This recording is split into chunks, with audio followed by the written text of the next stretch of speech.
যশোরের মধ্যে ফটিকছড়ির মধ্যে আজাহান আছে পানির তীব্র যন্ত্রণার তীব্র সংকটের মধ্যে মানুষ ভোগের এ সময়ের মধ্যে এই ধরনের পানি অপচয় কতটুক পর্যন্ত একজন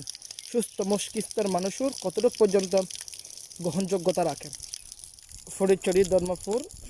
4 নম্বর ওয়ার্ড মতিউল্লাহ সারাংবাড়ির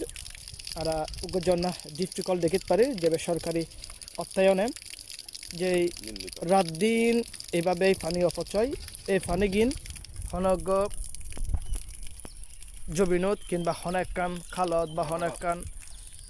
জায়গাত ব্যবহার নোয়ার যে শুধুমাত্র এই অনাশাসাবাদ ক্ষুদিন জমিনের মধ্যে এই পানি কিনতে শুধু জমাটর সচেতন মহল যারা আছেন ওনার কাছে অনুরোধ এই ধরনের পানি অপচয় রোধ গড়িয়ারে ফটিকছড়িরা আগামী বাংলাদেশের ওনারা বাসন নত আগামী বাংলাদেশ পানির তীব্র সংকটে ভয়াবহ মধ্যে পড়িব যদি এই ধরনের যেটা যেটা পানি অপচয় পানির অপচয় এই অপচয়টো আরা যদি বন্ধ করিতে না পারি রোধ করিতে না পারি আর ভবিষ্যতে তীব্র পানির সংকটে পর্যম জানি আর দেশের মধ্যে অতি হরাচলের অতি তীব্র রোদুর যন্ত্রণার কারণে এই চারিমিককে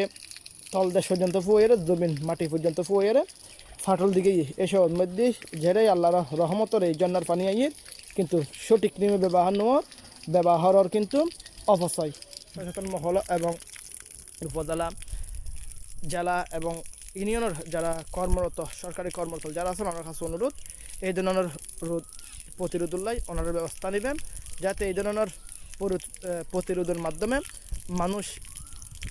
সঠিকভাবে তার পানি আগামীতে পায় ইয়ে নিয়ে আর কামানক যাতে পানি অপচয় আর বাঁচি।